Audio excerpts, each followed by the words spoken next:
I'm a Sinhalese from the majority community. I'm not a member of the brutalized Tamil community. Some people find this amazing or surprising. I don't think there's anything amazing or surprising about it, because this is not a Sinhalese issue or a Tamil issue.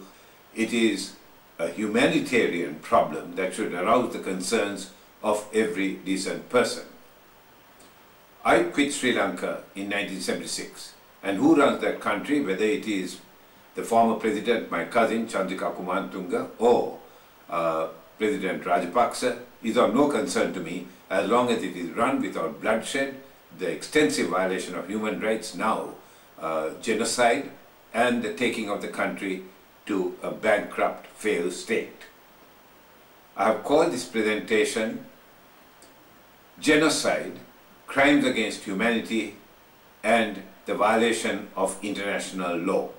Before I start, I will have to give you some, even a sketchy outline of the problem, otherwise it won't make sense. A much more detailed account is available in the dozen DVDs that I have recorded and distributed, and which are available with me for those who are interested. Here is the ethno-linguistic religious mix of a country of 20 million people. The Sinhalese, ethnic group that I come from, 74% of the country. And the Tamils, 18% of the country, from two separate groups. The Sri Lankan Tamils, who like the Sri Lankans, the Sinhalese have been in the country for more than 2,500 years, and on archaeological evidence for a lot longer than that, but we will leave that aside. The plantation Tamils were indentured slave labor brought in by the British in the 1850s to work on the tea plantations. The Moors are settlers of the Arabs between the 13th and 16th century. These are two ethnic groups with two separate languages. The Sinhalese speak Sinhalese and the Tamils speak Tamil, a Dravidian language. In addition to an ethnic and linguistic mix, there is a religious mix in that the Sinhalese are mainly Buddhist and the Tamils Hindu. About 7% of both groups have been converted to Christianity. The Moors, of course, follow Islam. Now, early in the peace, soon after independence in 1948, there was a split in the Sinhala polity, with the United National Party that took over governance from the British, splitting into the original United National Party and the Sri Lanka Freedom Party, also another Sinhala group led by my uncle, S.W.R.D. Bandaranaike. But the consequence of that split was that power has regularly oscillated between these two major Sinhala parties.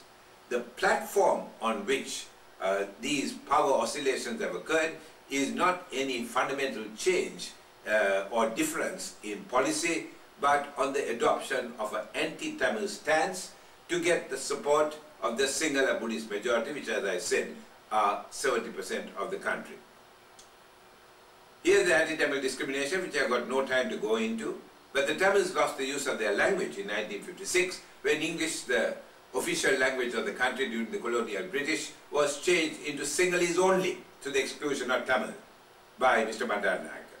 When he was assassinated, not by a Tamil tiger, but by a Buddhist monk, because he was beginning to become slightly less anti-Tamil, and that was not acceptable to the monks, whom you will see presently.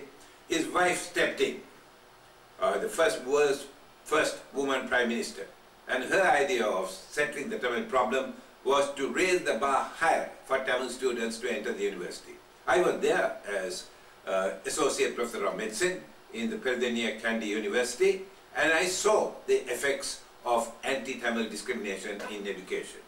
There has been discrimination in employment. Between 1956 and 76, of 189,000 people recruited to the public sector, 95% were Sinhalese. There has been a developmental neglect of the Tamil areas in the north and the east, and an attempt to change the demography of the Tamil areas by relocating of Sinhalese from the Sinhalese south into the Tamil areas. The electoral consequences are obvious. It is to make the Tamils a minority even in the area in which they were a majority. Anti-Tamil discrimination is not an opinion to be debated or something to be denied. It is a fact that has to be dealt with. The peopling of Sri Lanka is important because it is a myth that has resulted in serious effects, as you will see. The Tamils originated in South India. There is no big deal about that. The Sinhalese say that they came from North India.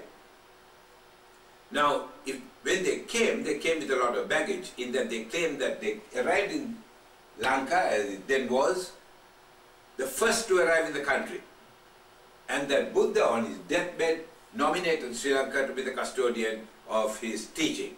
There is not a shred of evidence to support either of these.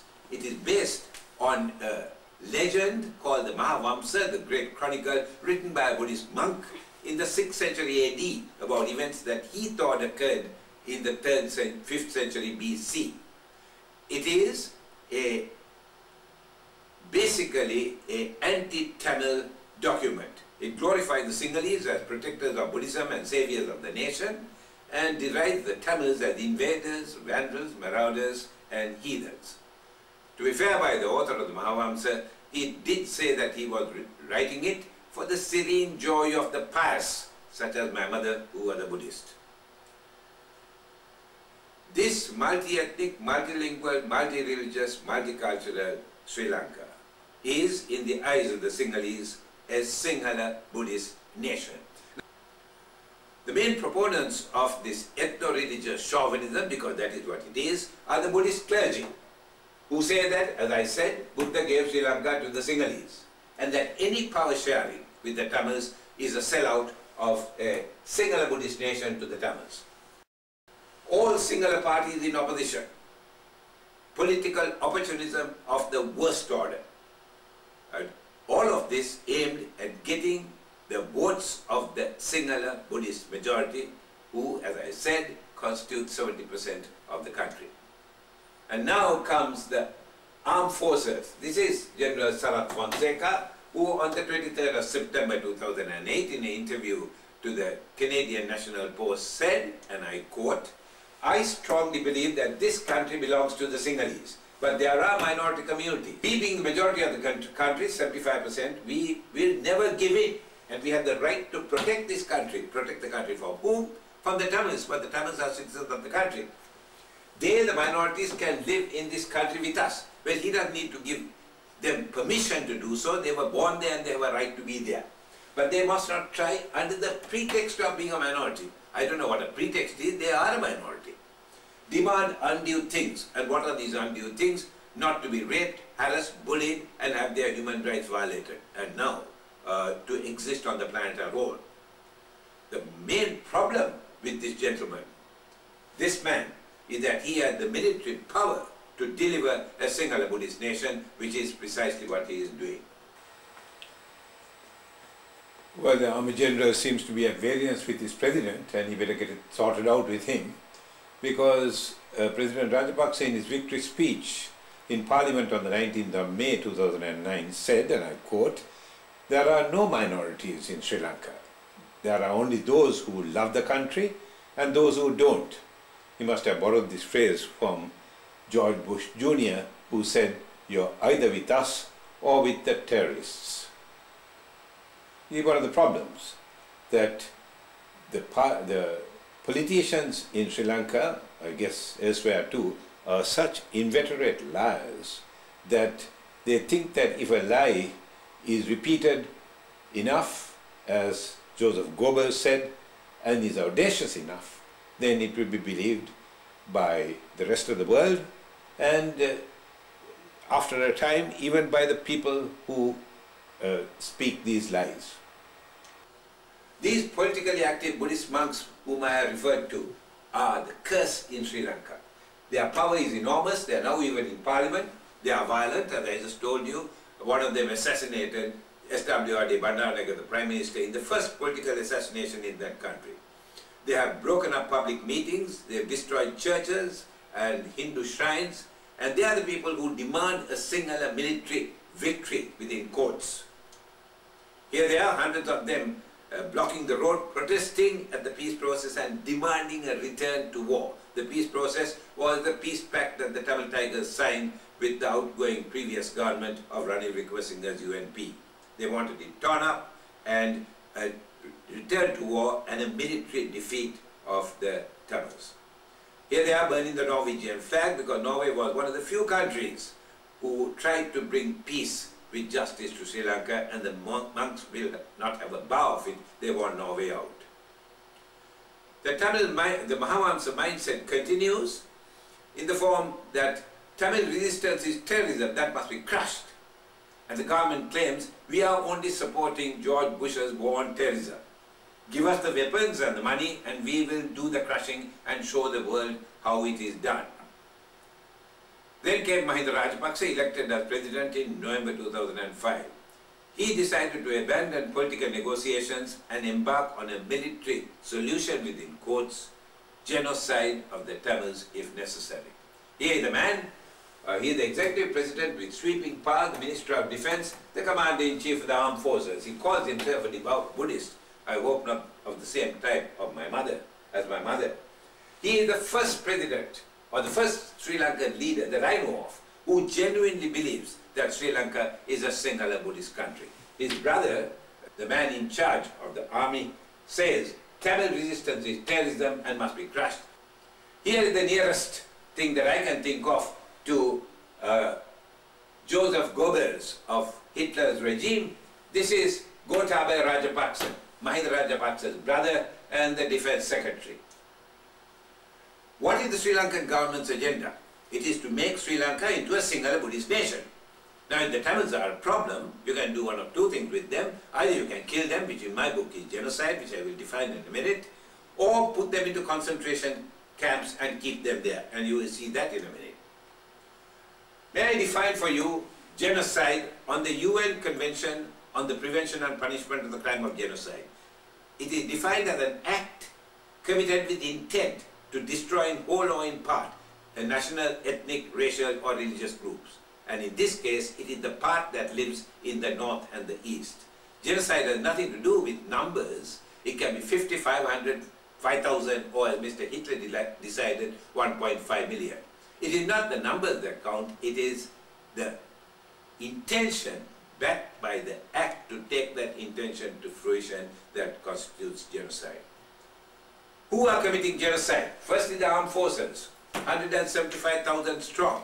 It's larger than the combined armed forces of Australia, Indonesia and Philippines, and larger than the British Army. The Australian armed forces are only 91,000 strong, and this miserably poor country, living out on international handouts, has 175,000, 99% of them Sinhalese. Some 150,000 of them are in the Tamil North, where 99% are Tamil speaking. You might ask, what is the army doing in the North?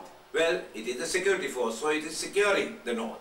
Well, the Tamils are not going to run away with the North. The North has been there for millions of years.